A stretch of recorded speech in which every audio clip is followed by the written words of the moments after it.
अगर आप tally ERP9 use करते हैं और स्पेशली अगर आप सेल्स मैनेजमेंट में काम करते हैं, यानी सेल्स का काम करते हैं जिसमें आपको गुड्स जो है बेचना होता है और उसकी यहाँ पे आपको इनवॉइस क्रिएट करना होता है। इसी सिलसिले में आज हमारी एक वीडियो है जिसका टॉपिक है प्राइस लेवल। प्राइस लेवल क्या होता है और कैसे इसको बनाया जाता है, आज के इस वीडियो में इसी पर हम बात करेंगे। तो चलिए आज का वीडियो शुरू करते हैं। मैं हूं अर्शद अंजुम और आप देख रहे हैं अंजुम कंप्यूटर्स। सबसे पहले प्राइस लेवल में स्टेप्स क्या क्या होंगे वो हम देख लेते हैं। इसमें फर्स्ट स्टेप जो है वो आपको F11 F2 प्रेस करना है। पहले उसमें सेल्स मैनेजमेंट का एक हेडिंग आता है, उसके अंदर में मल्टी प्राइस लेवल आपको यस करना होता है। सेकेंड स्टेप है आपको स्टॉक आइटम बनाना होता है।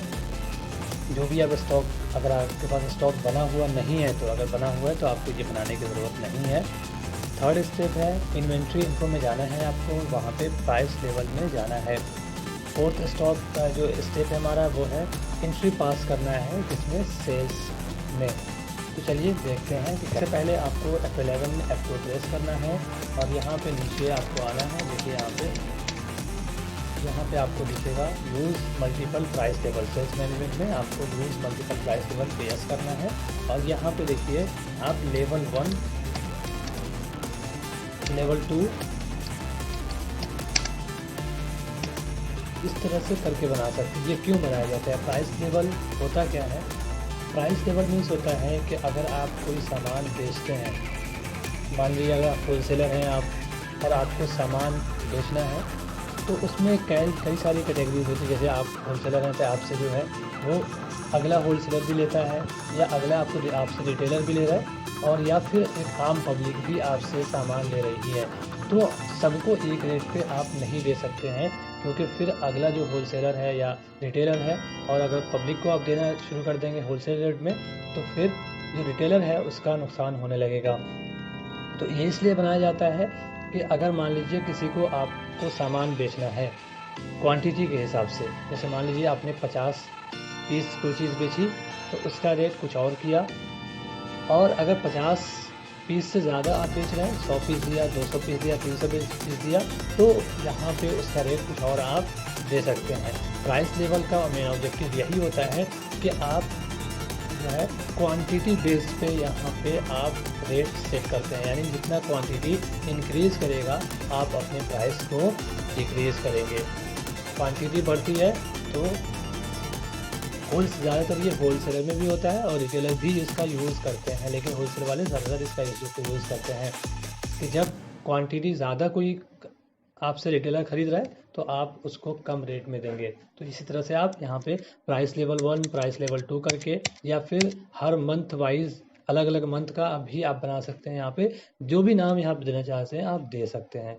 चलिए यहाँ पे प्राइस लेवल 1 बना के हमने इसको एक्सेप्ट करा दिया।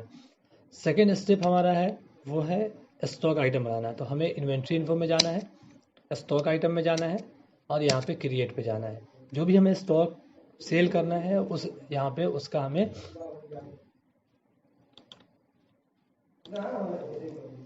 यहाँ पे स्टॉक आइटम बनाना है। जैसे मान लीजिए यहाँ पे हमने राइस बनाया और यहाँ पे हम उसका क्वांटिटी यूनिट दे देंगे। मान लीजिए हमें केजी में बेचना है तो केजी ले लिया यहाँ पे और इसको हम एक्सेप्ट करा देंगे। ओके, और भी कोई आपके पास आइटम है तो आप यहाँ पे आइटम दे सकते हैं।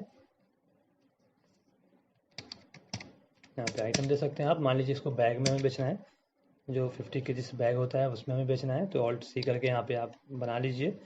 मान लीजिए 25 केजी का बैग है एक, यहाँ पे मैं दे दिया और एक्सेप्ट करा दिया हमने। ओके, चलिए यहाँ पे हम दे देते हैं बैग, सिर्फ दे देते हैं क्योंकि यहाँ पे एक्सेप्ट नहीं कर रहे। ओके, उसको एक्सेप्ट करा देना है। बैक आना है, बैक आने के बाद थर्ड स्टेप पे जाना है, आपको इन्वेंट्री इन्फो में ही जाना है और प्राइस लिस्ट में जाना है। ये प्राइस लिस्ट कभी कभी आपको शो नहीं करेगा, बहुत डीम में लाइट शो करेगा, आपको हाईलाइट नहीं होगा। इस हाईलाइट नहीं होता है उसका मतलब ये होता है कि आपका स्टॉक आइटम नहीं बना हुआ है। तो पहला आपको स्टॉक आइटम बनाना है, फिर प्राइस लिस्ट में आना है। तो प्राइस लिस्ट पे इंटर करना है और यहाँ पे देखिए हमारे पास प्राइस लेवल 1, जितने भी आप वहाँ पे प्राइस लेवल बनाएंगे वो यहाँ पे शो होगा। अब प्राइस लेवल 1 है, अप्लीकेबल कब से, यानी इस प्राइस लेवल को आप जब एंट्री करेंगे तो किस डेट से ये अप्लीकेबल होगा। चलिए हम 1 अप्रैल से डालते हैं और यहाँ पे देखिए राइस लेते हैं। मान लीजिए अगर कोई भी रिटेलर आपसे या कोई भी आपसे जो है 50 केजी तक राइस लेता है तो यहाँ पे आप रेट दे सकते हैं 42। यहाँ पे डिस्काउंट का कॉलम भी है, डिस्काउंट देना चाहते हैं डिस्काउंट दे सकते हैं आप। और 50 केजी टू 100 केजी अगर हम देते हैं यहाँ पे तो मान लीजिए इसका रेट हम थोड़ा सा कम कर देते हैं, 41 या 40 कर देते हैं और यहाँ पे आप डिस्काउंट भी चाहें तो ऐड कर सकते हैं। ओके, 100 केजी से आप 200 केजी तक बना सकते हैं यहाँ पे और इसका रेट यहाँ पे आप कम कर सकते हैं और डिस्काउंट भी आप यहाँ पे ऐड कर सकते हैं। 200 केजी से आप जितना भी या 500 केजी तक अगर देते हैं, मान लीजिए इसका आपने रेट 39 कर दिया और यहाँ पे 1% डिस्काउंट कर दिया।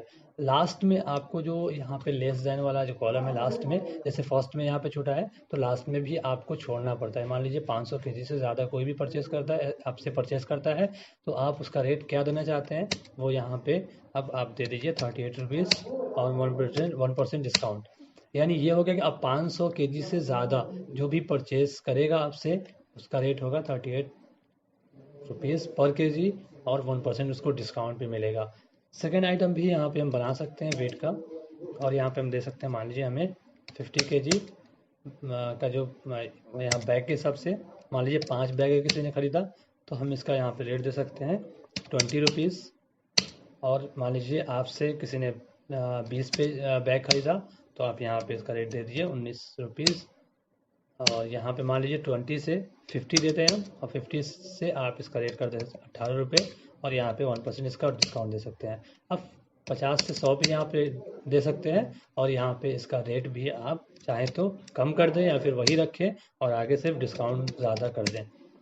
तो इस तरह से 100 बैग से ज़्यादा आपसे कोई भी ख़रीदता है तो आप उसका रेट दे देंगे 17%, 70 रुपीज़ पर बैग और डिस्काउंट भी चाहें तो आप ऐड कर सकते हैं। और डिस्काउंट ऐड करना कंपलसरी नहीं है, बल्कि ऐड करना चाहें तो ऐड कर सकते हैं, नहीं करना चाहें तो कोई बात नहीं। यहाँ पे एंड ऑफ लिस्ट और एक्सेप्ट करना है। उसके बाद इस प्राइस लेवल से बाहर आना है आपको एस्केप बटन प्रेस करते हुए। और उसके बाद जो हमारा 4th स्टेप था वो है इन्वेंट्री वाउचर में जाना है और F8 प्रेस करना है और यहाँ पे सेल्स में एंट्री करना है।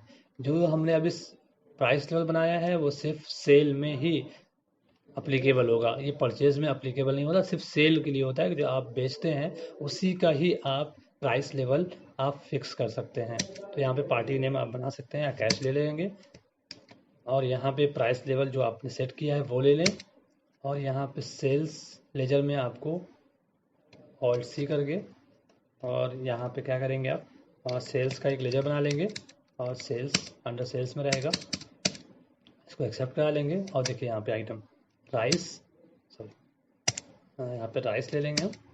यहाँ पे क्वांटिटी आप दे दीजिए, मान लीजिए हम जैसे देते हैं 50 केजी, यहाँ पे देखिए कितना आ रहा है 41 रुपीज़ आ रहा है। अब मान लीजिए इसी को हम चेंज करते हैं यहाँ पे 100 केजी, तो देखिए इसका रेट यहाँ पे ऑटोमेटिक ही चेंज हो जाएगा। यानी जितने भी आप क्वांटिटी रखेंगे यहाँ पे आप सेल करेंगे उसी के अकॉर्डिंग यहाँ पे रेट आ जाएगा जो आपने फिक्स प्राइस लेवल में किया था। इस तरह से वेट का हम देख लेते हैं। यहाँ पे मान लीजिए हम 10 बैग रखते हैं तो देखिए यहाँ पे रेट जो है प्राइस लेवल में ऑटोमेटिक आ जाता है। रेट आपको डिफाइन करने के बाद यहाँ पे देना नहीं पड़ता है, जो आपने फिक्स किया हुआ है वो रेट ऑटोमेटिक यहाँ पे शो करेगा। तो यहाँ पे आपको रेट देने की कोई भी ज़रूरत नहीं है। चलिए आगे हम चलते हैं। और भी आप ऐड करके देखना चाहते हैं फिर से दोबारा राइस को फिर से ऐड करके आप देख सकते हैं। देखिए यहाँ पे 200 अगर हम केजी डालते हैं तो देखिए यहाँ पे रेट ऑटोमेटिक चेंज हो जा रहा है। तो प्राइस लेवल का सबसे ज़्यादा बेनिफिट यही होता है कि आप जो भी यहाँ पे आइटम देते हैं उस आइटम का रेट ऑटोमेटिक यहाँ पे आ जाता है, लेकिन आपको यहाँ पे प्राइस लेवल जो है वो यहाँ पे लगा होना चाहिए।